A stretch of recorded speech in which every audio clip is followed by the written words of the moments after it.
Live ACU from the ACU of Texas Studios. This is the Clear Lake Today Podcast Network.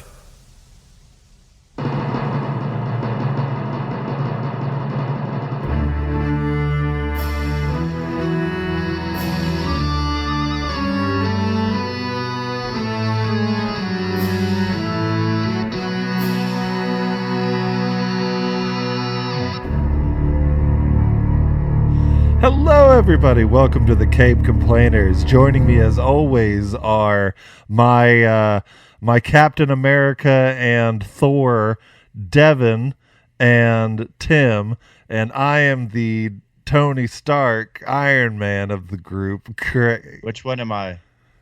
I think you're Captain America, because Devin's doing this weird thing with his beard now, where he's beating it, and I believe that was popular with the Nordic. It took me a minute to think of what they were. Okay. Anyways, we are two complainers short today. Kind of came last minute. Flippo's on a date. Who's he dating now?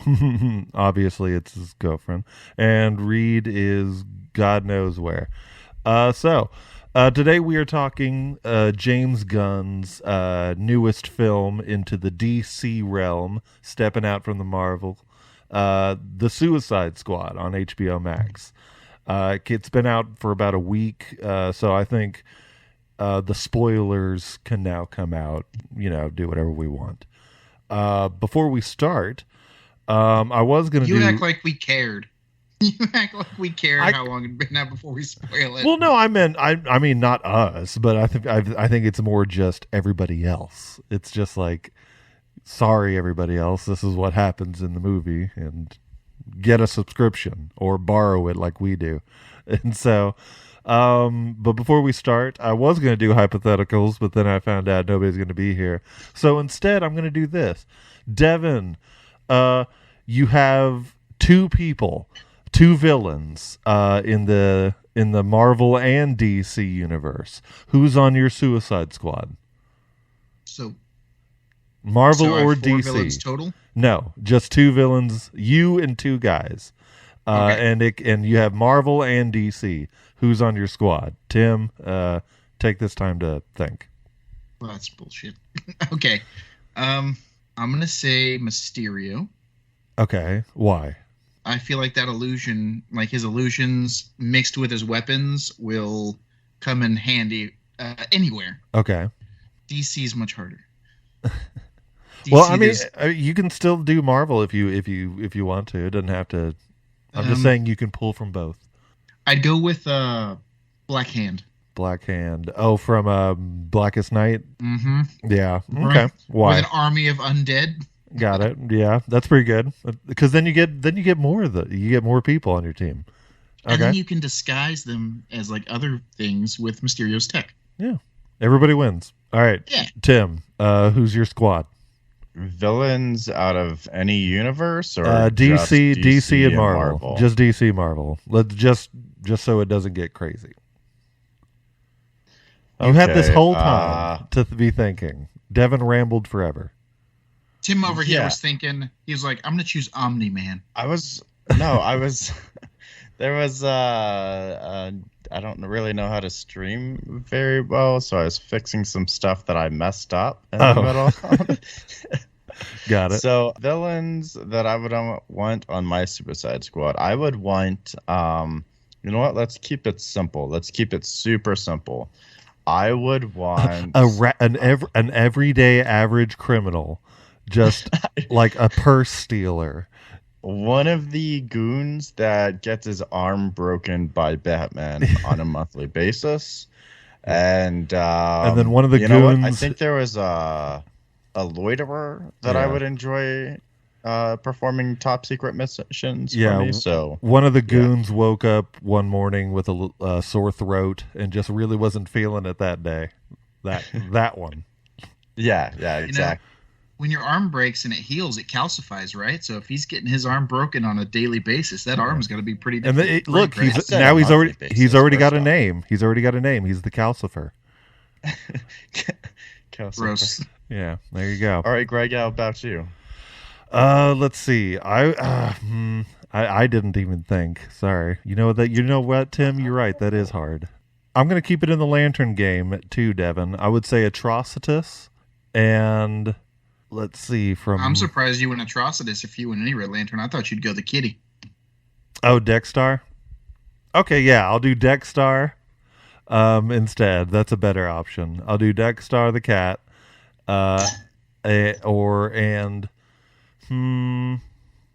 I'm not really good with Marvel villains. Let's see. I guess. Truthfully, any symbiote Is Bullseye? would also wreck Is house. Bullseye a villain? Yeah. I'll do Bullseye. I just realized I ate and I did not mute myself. I'm so sorry, guys. Oh, anyways. All right, so that's just a little warm up, get us through the day, whatever. Obviously, it would have been better if other people were here, but oh well. And so, let's get right into it. Who wants to go first? You know who wouldn't be a good member for a Suicide Squad from DC? What? Who? Agent Orange. Who's that? The Orange Lantern. Oh, I've never heard him greedy called one? Agent Orange. I've heard him called his- like Lavarus. Yeah, but that's part of his. They also call him Agent Orange. I've never heard. I couldn't think of his name. I know it started with an L, so I was just like, Yeah, I've never This heard guy- him called that. That's interesting. Okay. Well, let me just start off by just saying that as much as I did love this movie, James Gunn said whenever he was doing the movie, Warner Brothers said you have permission to kill anyone you want. Anyone. Like it could be Harley could have gotten the axe, anybody. Warner Brothers says do what you want. I am very, very upset that he killed Polka Dot Man. That's just, I want to start that off right off the bat. That's what upset me most about the movie. He even said one character that he fought hard on that like not wanting to kill was Ratcatcher just because she was cute. Are you kidding me? Polka Dot Man was way cuter, and it just really bothers me. So What? really quick, I can only play a few seconds of it, but this is for Polka Dot Man.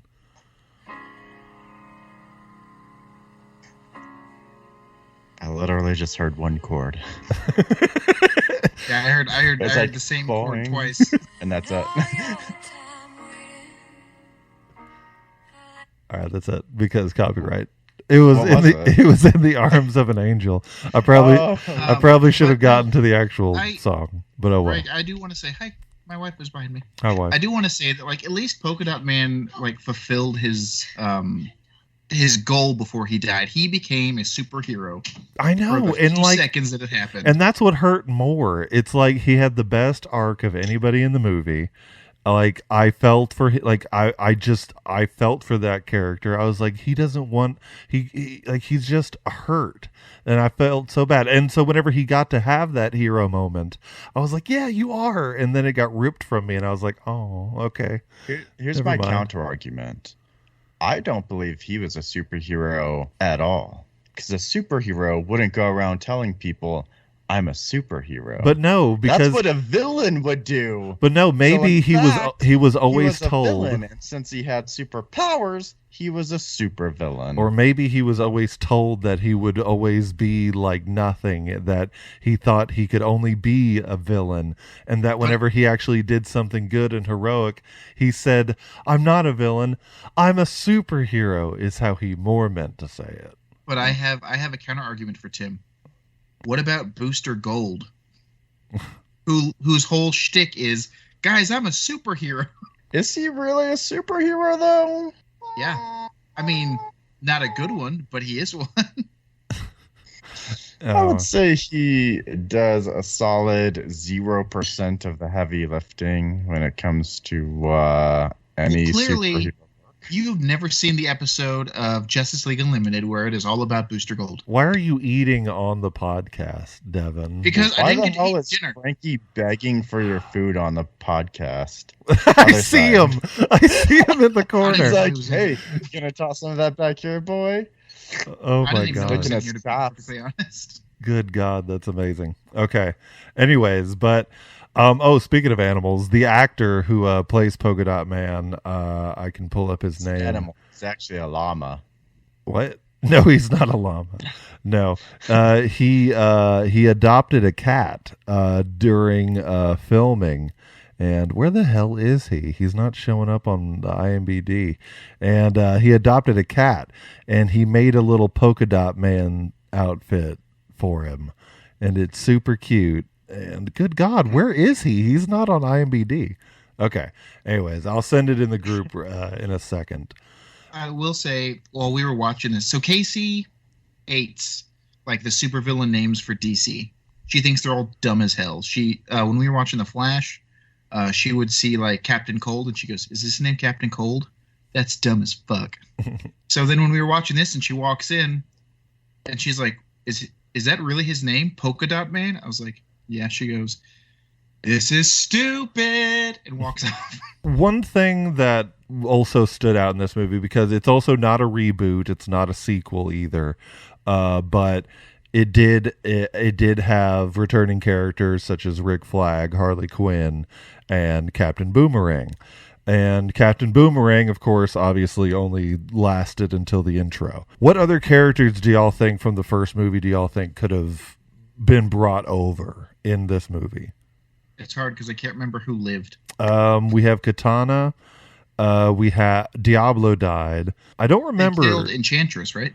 I don't remember if Enchantress died. But of course we have Harley, Deadshot, Croc, of course. I think Croc could have came over. But of course they only did Killer Croc because David Ayer didn't want to do a CGI'd character. And of course, like King Shark has been a founding member of the squad since its rebirth. Who also the creator of the new Suicide Squad as we know it is in the beginning of the movie as the doctor who implants the explosive devices in the back of their necks. I think the reason that they only put in King Shark and took out Killer Croc is one big ass aquatic animal at a time. Mm-hmm. Well, no, David Ayer said he did not want to do a CGI'd character because they were going to do King Shark, but he didn't want to. So then they did Killer Croc instead because they could do it as a regular human actor. I thought King Shark was going to die. I thought he was going to die by those jellyfish. No, I know. I felt so bad for him because he is so dumb and cute, and I really did just want him to have a friend. So whenever he did have these like dumb friends, it's like he was having that fun moment with them. I was like, man, why can't he have that? Like 8 times in the movie. Like every time something happened to him, I was like, oh shit. Like whenever, like even whenever they were camping, when their first night in Corto Maltese. And he almost eats Ratcatcher, and then Bloodsport just shoots him 1,000 times. Yeah. I'm like, I guess he's dead. Oh, I guess he's not dead. That establishes for later on that bullets don't hurt him. Mm-hmm. Yeah, that bullets don't hurt him, that falling buildings don't hurt him, that things that apparently these small, little, cute, squishy creatures can pierce his skin when bullets can't. Well, some people said like a freaking bowling ball straight through another building by some Starro. People are asking how some people are asking how King Shark got the explosive in his neck, and then people are saying that he actually ate the explosive.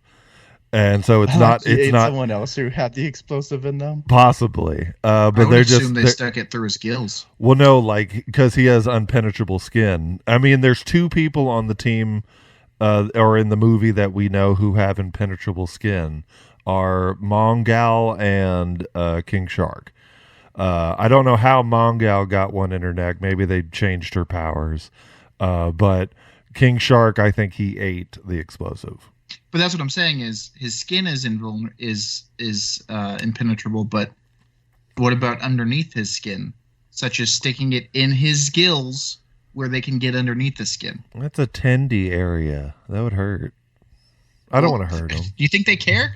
I don't want to hurt them. Yeah, I doubt they care. Shoving explosives in people. You think they care if that hurts people? Speaking of hurting people, how banging was Viola Davis in this movie? Who's Viola Davis? She was- God, Amanda Waller. The learn names. I thought she was the worst. Really? The worst part of the movie. Man, yeah. I thought she was born to play Amanda Waller.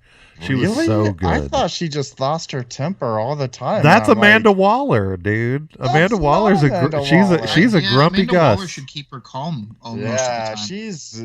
she's I think- scary because she keeps her cool. She's all a the time. grumpy Gus. She was I on the think verge. one- she was on one- the verge of a giant ass starfish taking over the world. I would be a little grumpy too. She didn't even care about that. She just cared that the U.S. was part of it. Still, I mean, will- that would make me grumpy too. Her name is on the U.S. Paper. I will say that Greg made his debut in this movie as one of the computer analysts. Shut up. And that guy also is the body actor for King Shark. Oh, really? Yeah. I'm pulling That's it. pretty cool. Steve Agee. He plays John Economos and the on-set King Shark. That's actually really cool. Yeah. I pulled a King Shark moment in my work PD over the past week. You ate someone? ate it? No, I was waiting. They were doing stuff and they asked for questions and I raised my hand and they go, "What?" And I just go, "Hand." That's dumb. I was I would have made fun of you so hard. I would have fired you on the Set your spot. classroom on fire. Yeah. Well, to be fair, I would've nobody fired thought you. it was funny unless they'd seen the movie. I bet Which no one wasn't very did. many people. Yeah, I bet no one did. I would have fired you. I'd have been like, I was like, you have to go.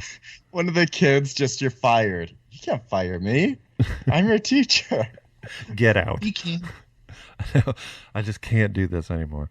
All right. On the verge of that, on my previous question, I asked who did you want from the first Suicide Squad to come into this movie. Now I ask the question: who from the beginning of the movie that died do you wish stuck around throughout the whole movie? Lilleborg. Who? Javelin. Oh, okay. Yeah. Why? Just I don't know. because I he like had him. the javelin? No, I like him. Oh, okay. It was the I follow- accent, right? Yeah, I've been following him on Facebook for a long time. He's funny. I enjoy Yeah. him. I remember- I think he would have had good bits throughout the movie. Yeah, I remember he did that one video of like the potty poopa. What is a potty poopa? And so, is he a poopa at potties?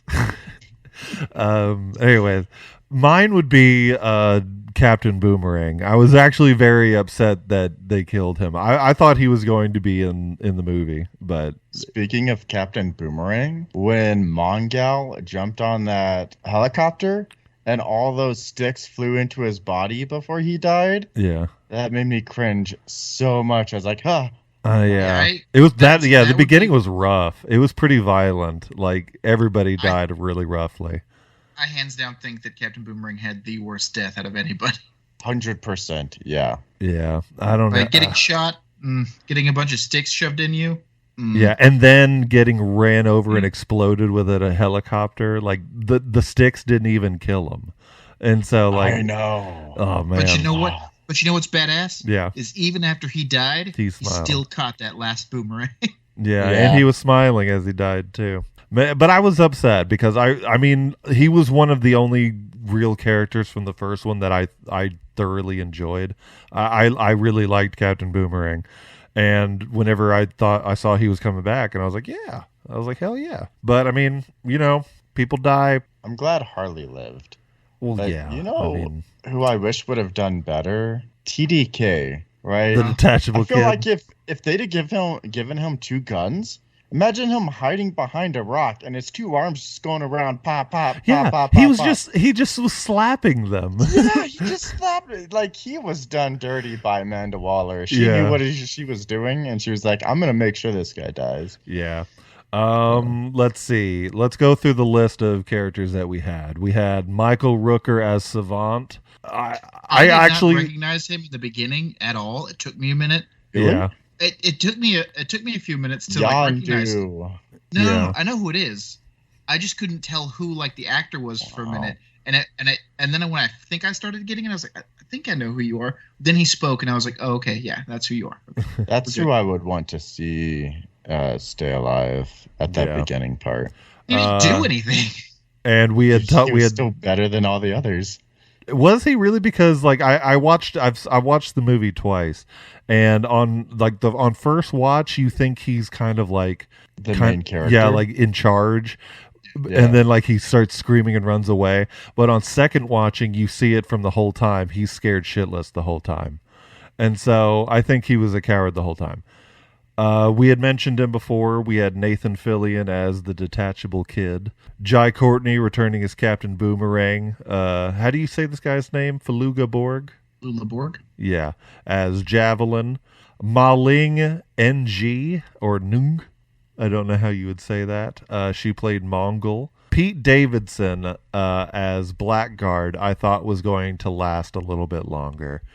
Kinda. I mean, and also he's kind of funny, and James Gunn is a funny writer, so you know. Well, the internet would disagree with you because the internet noticed that he wasn't doing any promoting of the movie, and so they were like, "Well, he dies pretty quickly in the movie." First kill.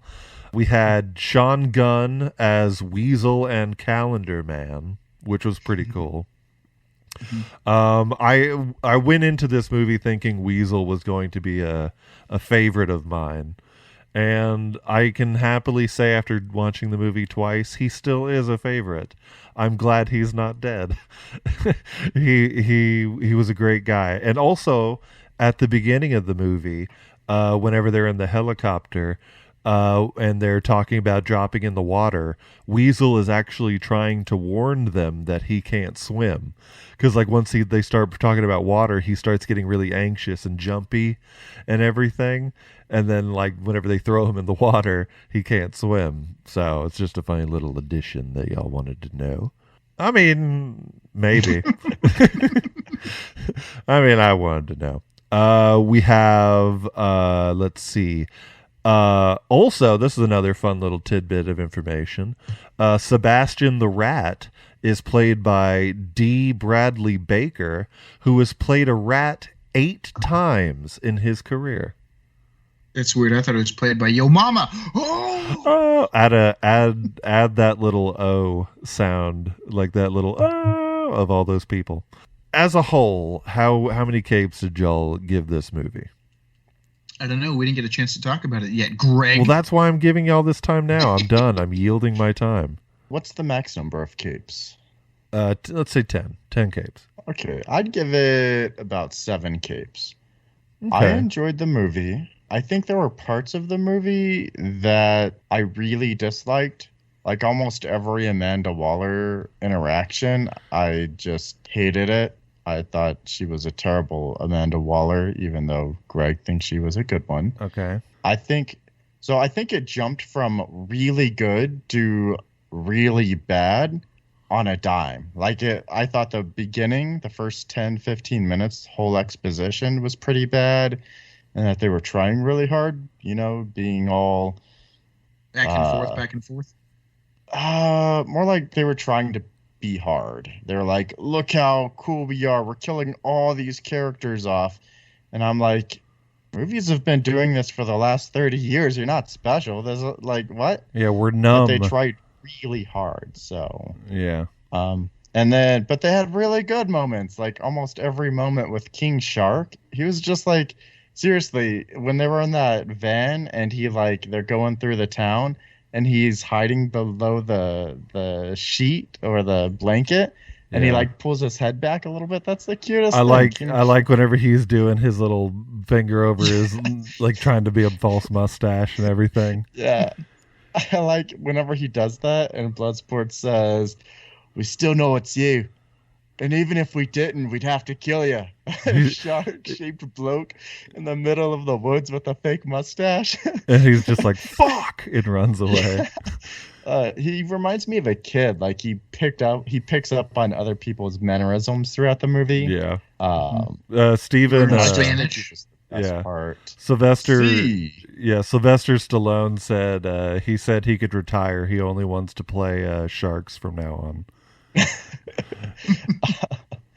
I also really liked how it was, even though a lot of these characters weren't super powered, they were very much superhero portrayed. Like when Bloodsport fell 4 stories landed, didn't break his knees or anything, and then he kept falling down floor after floor without losing his balance. Yeah. And when Harley Quinn jumped from some rubble to the top of a building, I'm like, I know these characters don't have superpowers, but I'm glad that they were given, super abilities. I thought guess. whenever Bloodsport was falling down on the little platforms, I thought one of them was going to land on Peacemaker.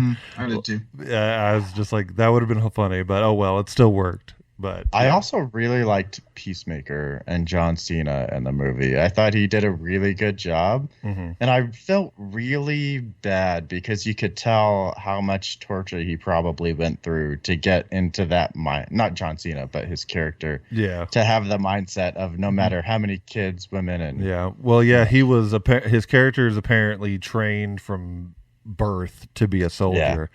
Yeah. His show is apparently going to take place before and after the movie. He's getting a TV show? Yeah, he's getting an show, yeah. he's getting an HBO show. Well, supposedly John Cena was going to play the character differently, and James Gunn was like, "No, you're doing it wrong." And he goes, "Okay, well, what do you want?" He goes, "Be a dick." He goes, "Okay." He is. You hired the right guy. Yeah, he did do a really good job. I loved the dance whenever they're in the club. I love his little dance that he's doing. You just reminded me. I meant to say earlier when we were talking about Polka Dot Man, my favorite scene with him was in the club, and he's dancing, and all those women are dancing around him, and they're all his mother. Yeah. That's so funny to me. Yeah, and that's just another tragic thing about him, that I was so happy that like he was hurting so much throughout the whole movie, and now at the end he's like, "Fuck you, Mom," and actually got to like get back at her. I was like, yeah, good for you. And it was immediately ripped away from me, and that's why it hurt. It was just like, oh, damn you.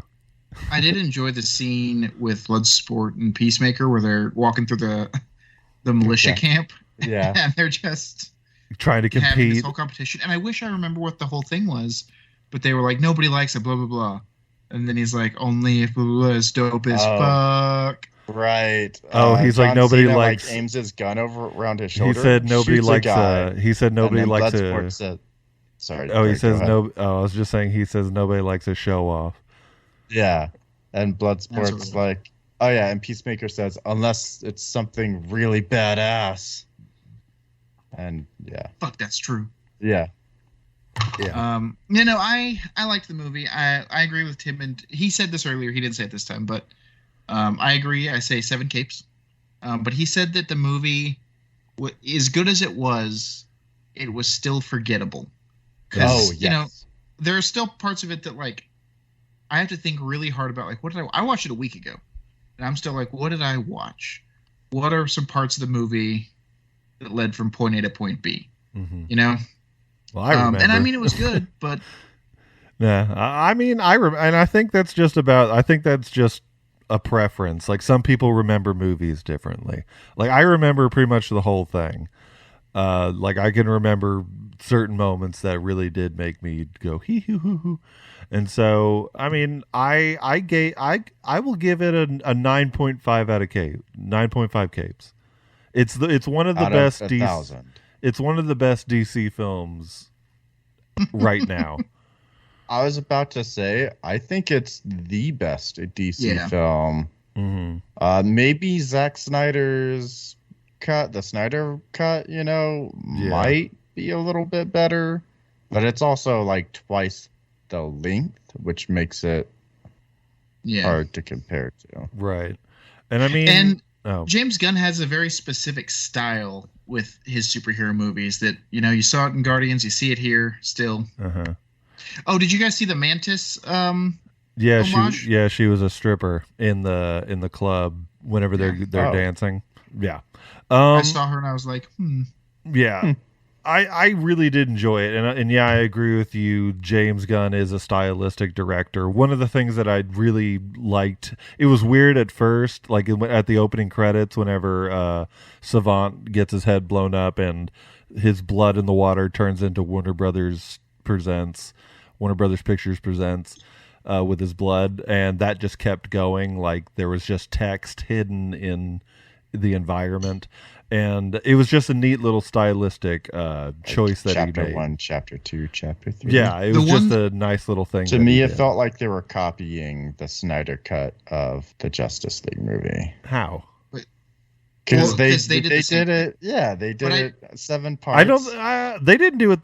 They didn't. No, I'm talking about like the way he did it. Like yeah, I know what you're saying. I'm just saying like the whole titling each part of the movie felt very Snyder cut. Yeah, like whenever it said 3 days later and it was written on the toilet that Bloodsport was wiping on. It was just neat. I do like. I think my favorite like transition that they did was the one. I guess like the helicopter crashed. It was all fiery, and they're like, "All right, this is what we got to do." But first, this. So they show whatever the title was. They go, "No, we got to go rescue Harley first." And then like a wind blows, and it changes the fire to just to rescue Harley and all that stuff. Yeah. All right. David Ayer has taken to Twitter recently saying how good his cut was of the movie. That they want the David Ayer cut of Suicide Squad. And all that. The first one? Yeah, of the first one. Please no. And I mean, yeah, I mean, I do think David Ayer is a okay director. He directed Bright and Suicide Squad. Those are really the only ones I can think of. I enjoyed Bright. Yeah, but I mean, it was okay. But I mean, as far as like seeing Will Smith movie on Netflix. Yeah, that's Bright. Okay. Yeah, as far as like seeing a David Ayer cut of the first movie, I'm not 100% sure of getting in on that. But no, yeah, I agree that this one was definitely a lot better. I mean, for not being a reboot or a sequel, it was a pretty good standalone. And I think that's where DC thrives. They should just do movies that are one-shots, that just keep doing just little separate titles. You don't have to do a big multiverse kind of thing. Or a 2 or 3 shot, like a trilogy. Yeah. Like a trilogy that's shot to be a trilogy rather than trying to create a whole multiverse over the trilogy. Right. I agree with you. Yeah. Yeah. All right. Let's do some tiny little Easter eggs that were in this movie. If Corto Maltese sounded familiar, it's from the first Batman movie, the Tim Burton 1989 movie. It's one of the storylines where Vicky Vale shot photos for her little portfolio gig at the beginning of the movie. It was in Corto Maltese. You know, if you're not that old and you watch newer stuff like Young Justice, they have a whole story arc on Corto Maltese as well. Oh, is like what? Corto Maltese the one where, like from the 3rd season, Tim? No, that's from the 1st season with Bane. Mm-hmm. Oh, right. Okay. Okay. When I watched it, I was trying to think, like, is this the one where they had the king and queen? They got murdered? Is that, I don't remember where, I don't remember what, I guess, place that was. Okay. No, it's not the king and queen. We also got introduced to a couple of other random lesser-known villains, such as Crazy Quilt, Kaleidoscope, as she may also have been known as. She was the one whenever you first walk into the girl side of the prison who had all the colors on her. People are trying to figure out if she's Crazy Quilt or Kaleidoscope. But, you know, I will say that the more I'm reminded and I hear these DC villain names, the more I'm inclined to agree with Casey that some of these are dumb as hell. Yeah, well, speaking of dumb, we also had Calendar Man, played by Sean Gunn. Okay, hang on. I had a thought about this while we were talking about this earlier. Is Calendar Man, his original design didn't have the tattoos on the head? No, his original design was, it was a red cloak and he had a bunch of like calendars on, like it was like kind of like a cowl, like a neckerchief thing around him. But now since the Long Halloween is whenever he got redesigned and introduced with the tattoos on his head. Okay, I was curious because I know that I first came into contact with Calendar Man with the tattoos on his head from the Arkham games. Yeah. So I wasn't sure if they pulled from that or from The Long Halloween? No, Or yeah. from something else? Yeah. I mean, well, he's best known for The Long Halloween. I mean, that's where I think he was redesigned from. I mean, but anyways. And beside Calendar Man, in the same scene, we also got another villain known as Double Down, who is cursed. He's a gangster, cursed to have a deck of cards attached to himself that he can peel off and throw as projectiles. Pretty gross, huh? I feel like Gambit would benefit from that. Oh my God! Thank God Gambit has what he has. Could you imagine having to rip off that stuff? Good God! Well, what if it didn't hurt? I imagine it would hurt. You're peeling. There are some people that have tattoo abilities throughout both universes that just that don't hurt them. You know what I mean? I don't know. You're still peeling off your own skin.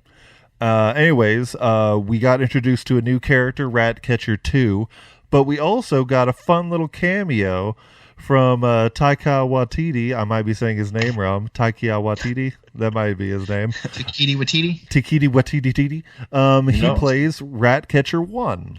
I kept thinking, why is he so familiar? I know him from something, but I don't know what. And now that you say his name, I'm like, oh, okay, yeah. Yeah, director of Jojo Rabbit, Thor Ragnarok, a bunch of other great, What We Do in the Shadows, great stuff. I felt like I didn't get a good look at him until the end when she was telling the story about why it's rats. Uh-huh. I feel like that's when I got the look at him that I was like, oh, this is who it is. Because the first time it was that weird silhouette thing. It was kind of in the window of the bus as they were driving. Mm-hmm. Yeah. Uh-huh. Yeah. So Mr. CEO says, unpopular opinion. I believe that Andrea Romano, who does the casting directing for DC animated films, should also be doing the live action films. I agree. DC animated movies are a severe leg up on their live action counterparts. Can I say, have any of you guys seen The Long Halloween Part 1 or Part 2 yet? I have it downloaded. What's it out on? Watched it. I had to rent it on something. It's not out anywhere yet. We definitely did not watch it for free, FBI. Yeah, I had to cough, illegally download. Illegally download it. I only watched the first one so far, and I liked it. I thought Jensen Ackles, yeah. He did a bang-up job as Batman. Right? Yeah, I'm super excited. Now, I hope he's the voice from now on. I don't think he was as banging as he was as the Red Hood. Oh, of course. But tear good for good for him for at least taking another chance on it. Do you think so? Jensen Ackles, if you follow him on social media around Halloween time and things, or whenever DC releases stuff, there's always photos of him dressed in a cosplay Red Hood outfit. Have you guys seen those? Yes. Do you think that now that he plays Batman, he's gonna start doing cosplay Batman? Maybe. Or maybe. Or that dope outfit where the Red Hood is trying to be Batman from the Battle for the Cowl, where he's got that punk-esque look of Batman with the guns and the middle face plate over his mouth. Okay. Another Easter egg. Harley Quinn mentions if you have personalized license plates, you will die, or whatever she says. The reason why she says that is because the Joker in the first Suicide Squad had a personalized license plate on his Lamborghini that read "ha ha ha," and that's why she doesn't like. Interesting. Yeah. Starro the Conqueror. This is just a personal thought of mine. Now that he's been introduced as a actual thing in the DC universe, I would love Jarro to become a thing in a Batman movie. Who's Jarro? Jarro is a little tiny version of Starro that got taken off of him that Batman keeps in a jar, and Starro looks to Batman as a father. And at one point, he becomes Robin. He even has a little Robin suit, and he's just a little starfish, and he helps him. He helps him fight crime. That is. I will say, cute. On the topic of Starro, I thought it was cool to see Starro in a live action film. What I thought was weird is that whenever he screams or shrieks or whatever it is, he opens up in the front, right? Yeah, and the back. And the back. So the thing that I thought was weird was, why is the only place that he can send out all his mini Starros from his armpit? Well, I thought of Why doesn't it come from his mouth? I thought of it like those are his mouth, and you don't reproduce out of your mouth, so why would he be able to produce more of him out of his mouth? Tim, I beg to differ. Like, I bet his armpits were where his penis is, or her penis. There you go. Anybody can have a penis. I think. Okay.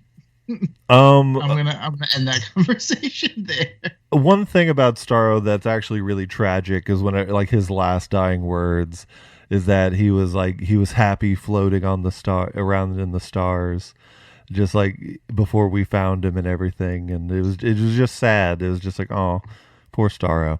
And on that thought, let's do final thoughts. Who would like to go first? So, Mr. CEO had a question for all of us. Okay, we'll do that. Is there a character or story in DC that either of you feel deserves a movie or story that should be told? In a live action version, yes. I still want to see the Red Hood as a live action. That's not Titans. I wouldn't mind seeing another crack at the Green Lantern, if not doing the Green Lantern Corps as a movie. But after watching this movie, I honestly wouldn't mind getting a little bit of a Polka Dot Man story, because he said there were more than it was more than just him. I would be interested to see who else was with him that was being transformed and turned into this Umbrella Academy type thing. I don't know. It'd just be interesting. Actually, I mainly just like his character. I'd really like to see a Court of Owls live action movie. I think that could be pretty cool. Okay, that'd be good. Or what's his name? A Talon, like a Talon film. Back in the day when they were doing the Court of Owls, they had a version where they were gonna take someone. I don't remember his name, but he eventually became a Talon. But he was a good guy. He took on their persona to fight crime, and he did it. But while he was still a live human person, and he was an escape artist. And then he, when he dies, they give him the serum to become one of those undead Talon, and he has to overcome this struggle of all of his abilities that he learned that made him useful relied on feeling, and as a dead person, he can't feel the fumbles of locks to escape, and so he's got to find a way to overcome that while fighting all these other big guys. And I think that would be a cool film. Okay. Ooh, actually, I mean, we've gotten an animated movie of it. I wouldn't mind a live-action version of Batman and the Teenage Mutant Ninja Turtles. That'd be pretty dope. Tim, you were going to say something? Yeah, I feel like Tim was going to say something. Well, I was going to say I would I don't know, the Darkest Night storyline, you know? Oh, yeah, that would be awesome. With all the Zim-Zams, that'd be cool. Yeah. All right. Final thoughts. So I just learned that I haven't been able to be heard throughout the entire episode. Are you serious? Yeah. Oh my god. Well, at least you'll be heard on the recording. On the actual podcast. Is it because you muted yourself? Oh. No, not on there. You said you muted yourself earlier on the actual OBS software. No, I muted myself on Skype. Oh. Earlier, and now I'm not muted. I'm wondering. That's a shame. That's a good final thought, though. Devin, what's your final thought? I enjoyed the movie, but I mean, I'm never as excited for DC films as I am for the Marvel stuff, only because they're never as good. Mm-hmm. But I'm always looking forward to the animated stuff. But I am looking forward to season 3 of Titans, which just recently came out. Mm-hmm. Yeah, we'll talk about that. But if you don't know, they're introducing Red Hood this season. I've seen a few promos of it. I heard that, yeah. I don't like the suit, but I'm excited, and I'm scared to see how he's introduced and things. But I mean, when we first saw the Titan trailer, we thought some of the stuff looked cool, but it also looked really dumb, and it became a pleasant surprise. It turned itself around. It definitely did have a slow start for me. I mean, everybody had a weird start. But anyways, my final thought is I really did love the movie. I knew going into it was going to be fun. James Gunn is a fun director. He did. My biggest worry was I didn't want it to be another Guardians. and it did have a little bit of a Guardians feel, but obviously it was a lot more adult. He could do a lot more stuff with it, and it showed, and it was very fun. I've watched it twice. And it's very gory. Very gory.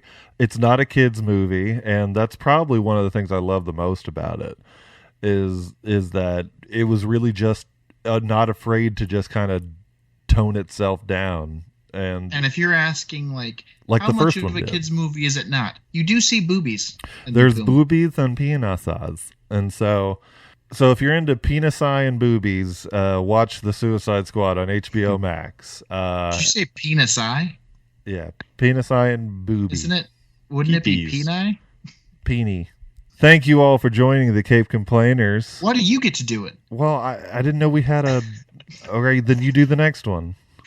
Flip. Oh, God. Like and follow us on Instagram, Facebook, and Like TikTok. and follow us on Instagram, Facebook, and TikTok. And be sure to check out our YouTube and Twitch channels to watch our live episodes as well as our gaming streams. And also we got TikTok, Instagram. Follow us all on those. Follow us, the mothership, at vinyldraftradio.com. Download the app. Give it a 5-star rating if you want. I don't care. And don't forget, nobody complains like a fan.